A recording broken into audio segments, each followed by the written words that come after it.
दोस्तों एक बूढ़ी माँ जो कि विधवा थी और उस बूढ़ी माँ का कोई बेटा भी नहीं था, सिर्फ बेटियां थी। इसलिए उस माँ को हमेशा डर लगा रहता था कि मेरी बेटियों पे किसी की गंदी नजर ना पड़े, मेरे घर में कोई पुरुष नहीं है। दोस्तों इसीलिए वो माँ अपनी बेटियों को ना तो घर से बाहर निकलने देती थी और ना ही बाहर के किसी व्यक्ति को घर में आने की इजाजत देती थी। इतनी सख्ती बरतने के बावजूद भी दोस्तों उस माँ की जो भी बेटी जवान हो जाती है वो अपने आप गर्भवती होती जाती थी। दोस्तों माँ जब इस वाकया को सुनती है तो बहुत ज्यादा हैरान होती है। माँ अपनी बेटियों पे सख्ती करती है कि ऐसा तुमने कैसे कर दिया, लेकिन बेटियां रोती हैं, चिल्लाती हैं, गिड़गिड़ाती हैं कि माँ हम किसी के पास में नहीं गए, मेरा किसी से ऐसा कुछ भी नहीं है, माँ मुझ पे विश्वास करो। दोस्तों माँ बादशाह के पास में जाती है, गुहार लगाती है और कहती मेरी मदद करो। तो दोस्तों इसका जो मास्टरमाइंड निकला, जो इसका गुनहगार निकला, उसका नाम सुन के उस माँ के पैरों के नीचे से जमीन खिसक गई जब उसका चेहरा देखा उस गुनहगार का। और जब आप भी जानेंगे कि वो इन सबके पीछे जो ये घिनौना खेल खेल रहा था वो कौन था, उसका नाम जब आप भी सुनेंगे तो आप भी चौंक जाएंगे। तो आइए दोस्तों इस पूरी कहानी को सुनाते हैं कि आखिर में उस बूढ़ी माँ की बेटियों के साथ में ये खेल गंदा कौन खेल रहा था।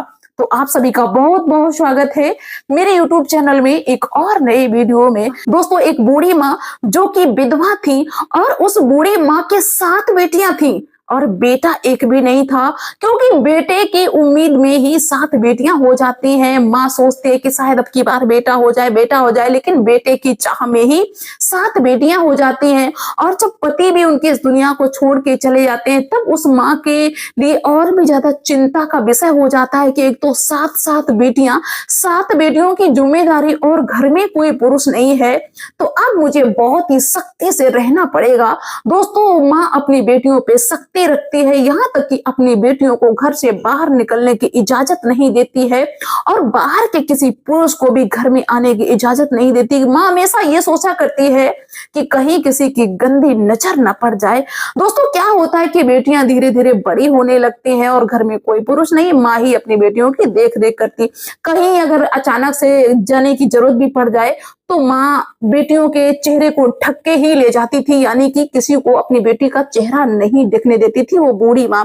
दोस्तों क्या होता है कि जब बड़ी बेटी 16 साल की हो जाती है तो क्या होता है कि अचानक से उस बेटी के पेट में दर्द होता है तो माँ डॉक्टर के पास ले जाती है। दोस्तों डॉक्टर जब उस बेटी का चेकअप करता है तो डॉक्टर ने बताया कि ये बेटी तो गर्भवती है, ये उम्मीद से है।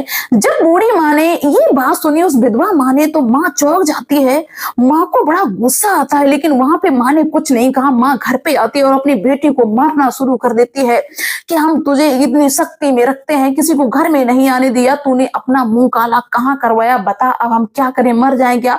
दोस्तों बेटी रोती है, गिड़गिड़ाती है, अपनी माँ के पैरों में गिरने के लिए घूम रही है और माँ से कहते कि माँ मैंने ऐसा कुछ नहीं किया है, पता नहीं ये कैसे हुआ। ऐसे करके बेटी अपनी माँ को समझाती है, लेकिन जैसे तैसे माँ शांत भी हो जाती है, लेकिन माँ को शर्म तो लगती है।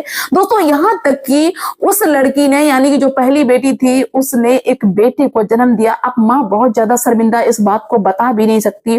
दोस्तों क्या होता है कि 2 साल बाद जो दूसरी बेटी थी वो जब 16-17 तक पहुंचती है तो उसके पेट में भी अचानक दर्द होता है और उसको जब माँ डॉक्टर के पास ले जाती है तो डॉक्टर ने बताया कि ये भी पेट से है, गर्भवती है। दोस्तों माँ को फिर वहां पे भी बहुत गुस्सा है। माँ ने सोचा कि मेरे साथ में हो क्या रहा है। माँ घर पे आती है, उस बेटी को भी डांटती है। उस बेटी ने भी कहा कि माँ मुझे नहीं पता है और हम किसी के संपर्क में नहीं है, किसी से हम बात भी नहीं करते, घर से निकलते तक नहीं, आप ऐसा कैसे सोच सकती हो। यहाँ तक कि दोस्तों लगातार 4 बेटियों के साथ में ऐसा ही होता है, क्योंकि 3 बेटियां छोटी थी। अब वो बुजुर्ग माँ बहुत ज्यादा परेशान, एक तो विधवा, घर में कोई पुरुष नहीं। माँ सोचती है कि आखिर में ये इतना गंदा खेल कौन खेल रहा है, अब हम करें तो क्या करें, ये बात हम किसी को बता भी नहीं सकते। लेकिन फिर भी वो माँ हिम्मत करती है और वहां के बादशाह के पास में जाती है। बादशाह से कहती कि साहब मेरी मदद करो, महाराज जी मेरी मदद करो। तो वो महाराज जी कहते हैं कि बताओ तुम्हारी क्या समस्या है, जो वहां के बादशाह थे। लेकिन ये माँ इधर देखती उधर देखती कि पूरा दरबार लगा हुआ है, माँ को बहुत ज्यादा ज्यादा शर्म आती कि कैसे मैं बता दूं। दोस्तों वजीर डांटने भी लगते हैं कि अरे भाई समस्या बताओ अपनी ना। तो वो बुजुर्ग बूढ़ी माँ कहने लगती है कि महाराज मेरी समस्या बहुत बड़ी है, लेकिन मेरी समस्या ऐसी है कि हम आपको एकांत में बताएंगे, हम सबके सामने नहीं बता पाएंगे। दोस्तों बादशाह जो थे वो भी मतलब असमंजस में पड़ जाते हैं कि भला लोग तो अपनी समस्या सबके सामने बताते हैं और इस बुजुर्ग माँ की ऐसी कौन सी समस्या है जो ये सबके सामने नहीं बता पाती। बादशाह उस माँ को अपने साथ कमरे में ले जाते हैं और कहते हैं कि ठीक है अब मुझे बताओ यहाँ पे तुम्हें कोई दिक्कत तो नहीं है। दोस्तों सभी लोग बाहर बैठे रहते हैं और वो माँ जब उस बादशाह के साथ में रूम में जाती है तो वहां पे जाके उस बूढ़ी माँ ने वो सारी कहानी बताई कि मेरी बेटियां ना तो घर से बाहर जाती हैं, ना तो मेरे घर में कोई आता है, और मेरी बेटियां भी मेरी कसम खा रही हैं और कह रही कि माँ मैंने ऐसा कुछ भी नहीं किया, लेकिन इसके बावजूद भी मेरी बेटियां गर्भवती हो जाती हैं। मेरे समझ भी नहीं आ रहा है कि ये घिनौना खेल कौन खेल रहा है। दोस्तों जब ये बादशाह बात सुनते हैं तो बादशाह भी हैरान रह जाते हैं कि भाई एक बूढ़ी विधवा औरत, उसके सामने कितनी बड़ी चुनौतीपूर्ण ये मतलब समस्या है, बताइए कौन ऐसा खेल खेल रहा है, किसको मेरा खौफ नहीं है। दोस्तों बादशाह ने उस बुजुर्ग बूढ़ी माँ को आश्वासन दिया कि तुम घर पे जाओ, अब ये मेरी जिम्मेदारी है, अब हम इसको देखेंगे और जो भी इसमें दोषी होगा उसको हम मौत की नींद सुला देंगे। दोस्तों वो माँ अपने घर पे लौट जाती है। अब क्या था कि राजा अपने दरबार में बैठते हैं, जो बादशाह थे दरबार में बैठते हैं, दरबार की समस्याओं को सुनते हैं, लेकिन बादशाह का ध्यान वहीं पे है कि आखिर में कौन है, किसको मेरा डर नहीं है। दोस्तों जैसे तैसे दरबार समाप्त होता है। इसके बाद में बादशाह अपने रूम में पहुंचते हैं जहां पे वो रुकते थे, वहां पे वजीर को बुलाते हैं और वजीर को बुला के ये सारी बात बताते हैं जो भी उस बुजुर्ग विधवा माँ ने बताई थी। बादशाह को कहा कि इतनी बड़ी समस्या बताइए, कौन ऐसा दरिंदा है जो ऐसा खेल खेल रहा है लाचार बेबस महिला के साथ में, और बस वो मेरे सामने आ जाए उसको ऐसी सजा देंगे ताकि किसी की हिमाकत ना हो दोबारा ऐसा करने की। दोस्तों बादशाह वजीर से कहते हैं कि लेकिन वजीर ये काम मुझे इतनी सफाई के साथ में करना होगा ताकि उस दरिंदे को भनक ना पड़े कि भाई हम अपने मिशन में लगे हुए हैं। दोस्तों वजीर ने कहा कि मेरे पास एक आइडिया है, अगर आप इस आइडिया से काम करें तो बिल्कुल भी कोई दिक्कत नहीं होगी। तो बादशाह ने कहा कि बताओ वजीर क्या आपका आइडिया है। तो वजीर कहता है कि साहब दीवालों के भी कान होते हैं, आप अपना कान इधर लाओ, हम आपके कान में बताते हैं। दोस्तों वजीर की जो भी योजना थी वो कान में बता देते हैं बादशाह। बादशाह को ये बात अच्छी लगती है, बादशाह उस बात के लिए तैयार हो जाते हैं कि चलो ठीक है। अब दोस्तों क्या होता है, जब शाम हो जाती है तो वही वजीर एक साधारण से मनुष्य का भेष बना के और एक बकरी लेके उसी महिला के यहाँ जाता है, बुजुर्ग महिला के यहाँ, और दरवाजा खटखटाता है। और वो जब बूढ़ी माँ दरवाजा खोलती है तो सामने देखती है कि कोई साधारण भेष में एक व्यक्ति है और बकरी लेके खड़ा है। तो माँ डर जाती है और कहती है अरे भाई तुम्हारी हिम्मत कैसे हुई यहाँ आने की। तो वो वजीर बताता है कि मैं वजीर हूँ, मैं अपने मिशन पे हूँ और तुम शांत रहो। और उस माँ को भी अपनी जो प्लान था वो सब कुछ बता देता है। इसके बाद में कहता है कि तुम टेंशन ना लो और आज की रात उस दरिंदे को हम पकड़ ही लेंगे, तुम चिंता ना करो और बेझिझक होके तुम सो आराम से, चारों तरफ हमारे सिपाही लगे हुए हैं। दोस्तों वो माँ खुश हो जाती। इसके बाद में क्या होता है कि उस वजीर ने उस बकरी को छत पे बांध दिया। अब क्या था कि छत पे बांध के इसके बाद में उस बुजुर्ग माँ को समझाया कि देखिए घर में तुम्हारे कोई भी आए और किसी प्रकार की आवाज हो तुम शांत रहना, ताकि उसको भनक ना लगे कि तुम सब लोग जाग रहे हो या तुम सब लोग कुछ करने वाले हो, यहाँ पे क्या हो रहा है, बिल्कुल भी उस दरिंदे को भनक नहीं होनी चाहिए। दोस्तों बुजुर्ग माँ कहती है ठीक है कुछ भी ऐसा नहीं होगा। वो वजीर चुपचाप से निकल जाता है। इसके बाद में जो बाहर सिपाही लगे हुए थे पहरे पे, उनको भी समझा देता है कि मैंने वहां पे बकरी बांध दी, इसके बाद में सतर्क रहना। दोस्तों वजीर पहुंच जाता है बादशाह के पास में और बादशाह से कहता है कि मैंने प्लान के मुताबिक सब कुछ सेट कर दिया है, अब हम देखते हैं कि वो दरिंदा पकड़ में कैसे नहीं आता है। दोस्तों जो माँ थी बुजुर्ग माँ, वो अपनी बेटियों को अपने पास में लेटा के और खुद भी लेट जाती। इसके बाद में क्या था कि जितने भी सिपाही थे वो चौकन्ने थे, चारों तरफ से पहरा लगा हुआ था। रात के लगभग 1 बजे का टाइम हुआ होगा। तब क्या देखते हैं सिपाही की किसी की परछाई सी दिखती है उस घर के पास में। तो वो सिपाही और भी ज्यादा सतर्क हो जाते हैं। और क्या था कि देखते ही देखते वो बकरी मतलब आवाज करने लगी, क्योंकि कोई दरिंदा था, कोई व्यक्ति व्यक्ति था जो कि छत पे चढ़ा और उस व्यक्ति को देख के वो बकरी मतलब मिमियाने लगी। वो सिपाही तुरंत समझ जाते हैं कि जो आता है यहाँ पे वो आ गया। और वो जो व्यक्ति था जो चढ़ा था उसको इस बात की बिल्कुल भनक नहीं थी कि कोई मुझे देख रहा है, कोई मिशन अपना पूरा कर रहा है। वो चुपचाप उस बकरी को इग्नोर करते हुए अंदर मतलब प्रवेश हो जाता है, घर में चला जाता है अपने काम को अंजाम देने के लिए। अब दोस्तों क्या था कि कुछ सिपाही छत पे चढ़ जाते हैं और कुछ सिपाही नीचे दरवाजे के रास्ते पे घर पे पहुंचते हैं। तो जैसे घर पे पहुंचते हैं, अब वो आदमी जो था वो बेझिझक था क्योंकि उसको तो इन सब चीजों की जानकारी थी नहीं। वैसे ही दोस्तों क्या था कि ये अंदर से सिपाही पहुंचे और छत से सिपाही पहुंचे और उन सिपाहियों ने एक व्यक्ति को धर दबोचा और वो व्यक्ति आंगन में खड़ा हुआ था, उसी बूढ़ी माँ के आंगन में खड़ा हुआ था और उसका पूरा चेहरा काले कपड़े से बता हुआ था, यहाँ तक कि उसने पूरे कपड़े भी काले पहन रखे थे। सिपाही उसको पकड़ लेते हैं। अब उस दरिंदे को ये समझ में ना आए कि आखिर में इन लोगों ने मुझे कैसे पकड़ लिया। दोस्तों वो सिपाही कहते हैं कि मैं राजा का सिपाही हूं, चल तुझे आज पता चलेगा, आज तू बहुत दिन में पकड़ में आया। दोस्तों उस व्यक्ति को वैसे ही जैसा वो मुंह अपना बांधे हुए था, अपने चेहरे को ढके हुए था, वैसे ही पकड़ के सिपाही राजा के पास में पहुंचते हैं। दोस्तों रात का वक्त होता है। अब राजा ने कहा कि उसको कोठरी में बंद कर दो, सवेरे इसको देखते हैं।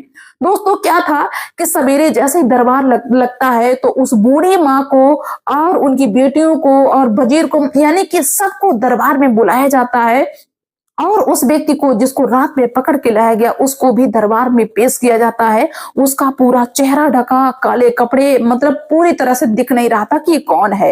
दोस्तों राजा ने सबसे पहले उससे ये पूछा कि तू मुझे एक बात बता दे, तुझे मेरा जरा सा भी खौफ नहीं है? अच्छे अच्छे लोग डरते हैं, तुझे मेरा खौफ नहीं है? क्या तू ये जानता नहीं है कि अगर तू पकड़ा गया तो तेरी सजा मौत से भी बदतर होगी? दोस्तों वो चुपचाप खड़ा रहता है। इसके बाद में क्या होता है कि माँ को बहुत ज्यादा गुस्सा आ रही थी कि मैं इसको दो चार लगा दूं, लेकिन राजा ने कहा कि शांत रहो। इसके बाद में राजा ने अपने सिपाही से कहा कि जरा इस बेवकूफ का, इस दरिंदे का चेहरा तो खोलो। दोस्तों सिपाही ने झपट के उसका चेहरा खोला। जैसे ही दोस्तों उसका चेहरा खुला और जैसे ही उस बूढ़ी माँ ने उस आदमी का चेहरा देखा, उस बूढ़ी माँ के पैरों के नीचे से जमीन खिसक गई। वो बूढ़ी माँ इतनी ज्यादा क्रोधित हो जाती है कि भाग के जाती और उस व्यक्ति के मुंह पे थूकती है और एक अपने पैर से चप्पल उतारती और उसके मुंह में चप्पल मार देती और कहती कि कुत्ते तुझे शर्म नहीं आई। लेकिन राजा ने अपने मंत्रियों से कहा कि इस बुजुर्ग माँ को शांत करो, हम इसको सजा दिलवाएंगे। क्योंकि दोस्तों वो पता कौन था, वो उन बेटियों का चाचा था, सगा, यानी कि उस बूढ़ी माँ का देवर था। अब दोस्तों क्या था कि जब उसका चेहरा खुल गया तो वो राजा से खुद ही अकड़ के बोलने लगा कि अरे मेरा घर का मामला है, ये तुम क्यों बोलते हो मेरे बीच में? मुझे नहीं डर है, क्या करोगे? दोस्तों जब इतनी बात वो राजा से बोलता है तो राजा को गुस्सा आ जाता है, यानी कि बादशाह को गुस्सा आ जाता है। बादशाह ने अपनी तलवार खींच ली और कहा कि बोल तू अब की बार। वैसे ही दरिंदा डर जाता है। इसके बाद में राजा ने कहा बादशाह ने कि देख तुझे हम सजा देंगे वो तो देंगे, पहले तू मुझे ये बता दे कि तूने इतना घिनौना खेल क्यों खेला? क्योंकि ये जो बेटियां हैं ये तेरी भी बेटियां हैं और तू बाप के समान है। तब दोस्तों वो कहता है दरिंदा उन बेटियों का जो चाचा था कि हम दो भाई थे, मेरा बड़ा भाई था जिनकी ये बेटियां हैं, जिनकी ये पत्नी है। मैं छोटा था, मेरा भाई मुझे बहुत प्यार करता था और जब मेरे भाई की शादी हो गई तो मेरे भाई ने मेरी तरफ से ध्यान हटा लिया, मेरे भाई ने मुझे अकेला छोड़ दिया। और जब भाई की बेटियां हो गई तो भाई ने बिल्कुल हमसे नफरत करनी शुरू कर दी और मुझसे बिल्कुल रिश्ता खत्म कर लिया, जिसके चलते मैं मन ही मन अपने भाई से नफरत करने लगा। मेरी शादी भी नहीं हुई, मेरे भाई ने मेरी शादी की भी चिंता नहीं की, तो मैं बहुत ज्यादा क्रोधित रहने लगा। मुझे गुस्सा आने लगा कि इसको अपना परिवार दिखता है, मेरे बारे में ये सोचता भी नहीं है। और एक दिन ऐसा आता कि मेरा भाई इस दुनिया से चला जाता है। उस दिन मेरे कलेजे को ठंडक पड़ी। लेकिन जब भी ये बेटियां मेरी नजर के सामने आती थी और ये जवान दिखती थी तो मुझे इतनी ज्यादा गुस्सा आती थी, क्योंकि मुझे नफरत पहले से ही इनके प्रति भर चुकी थी। एक बार मैंने अपने भाभी से कहा कि हम जहाँ पे बता रहे वहां पे शादी कर दो, मेरे हिसाब से हम लड़का बता रहे वहां पे शादी कर दो। मेरी भाभी ने मना कर दिया, जिसके चलते मेरे अंदर इनके लिए और भी ज्यादा नफरत होने लगी और मैं ये सोचने लगा कि इन लड़कियों को खराब तो कोई करेगा, क्यों ना मैं भी इनको यूज कर लूं। इनके बाप ने मेरी शादी नहीं की। और इसी विचार से मैं एक दिन एक हकीम के पास गया और हकीम से कहा कि मुझे कोई ऐसी दवाई दे दो, कोई जड़ी बूटी दे दो जिसको अगर मैं किसी को सुंघा दूं तो उसको 2-4 घंटे होश ना आए। और उस हकीम ने मुझे ऐसी ही जड़ी बूटी दे दी। और जब भी मैं उस जड़ी बूटी को लेकर जाता था और इन सबको सुंघाता था तो ये लोग बेहोश हो जाती थी, 3-4 घंटे तक इनको होश नहीं आता था और मैं अपने काम को अंजाम देता था। और जब अपने काम को अंजाम देता था तो मुझे बहुत ज्यादा शांति मिलती थी, सुकून मिलता था। दोस्तों, माँ थू थू करती है, बेटियां भी उसको गाली देती हैं, बेटियां कहती हैं कि तूने चाचा के नाम से, बाप के नाम से धब्बा लगा दिया, कलंक है तू समाज का। इसके बाद में बादशाह ने आदेश दिया कि जाइए इसको फांसी की सजा दे दीजिए। इसकी जो सजा है वो मौत से कम नहीं है। दोस्तों, उसको फांसी की सजा हो जाती है, यानी कि वो मौत की नींद सो जाता है। और उस बूढ़ी माँ को बहुत ज्यादा खुशी मिलती है और बादशाह कहते हैं कि तुम्हारी सबसे बड़ी गलती है जो इतना बड़ा कांड हो जाने के बाद मुझे इतनी लेट बताने के लिए आई हो। अगर तुम्हारी बेटी के साथ में पहले ही ऐसा हो चुका था तो तुम्हें पहले ही बताना चाहिए। समाज के डर से तुमने बताना उचित नहीं समझा और तुम्हारी बेटियों के साथ, 3 बेटियों के साथ में और भी ऐसा हो गया, तब तुम यहाँ पे मुझे बताने आई। हम इसको पहले ही रोक देते अगर तुमने मुझे पहले बताया होता। दोस्तों, बुजुर्ग माँ कहती है कि साहब मुझसे गलती हो गई, मुझसे भूल हो गई। मैंने सोचा कि शायद है कि एक बार ऐसा हुआ, अब ऐसा नहीं होगा। तो दोस्तों, पहले तो ये है कि चाहे कोई कितना भी सगा हो, किसी पे विश्वास ना करिए। और दूसरी बात यह है कि अगर कोई समस्या है तो उसको खुल के बताने में झिझक महसूस ना करिए, क्योंकि हम लोग ये सोचते हैं कि हो सकता है कि कोई उल्टा सीधा बोले, ऐसा बोले, लेकिन उसके चलते क्राइम और भी बढ़ता जाता है, समस्या और भी बढ़ती जाती, उसका हल नहीं निकलता। हल तभी निकलता है जब हम लोग हल निकालने की कोशिश करते हैं। आप सभी लोग मुझे जरूर बताना। मिलते हैं नेक्स्ट वीडियो में, तब तक के लिए बाय सभी को।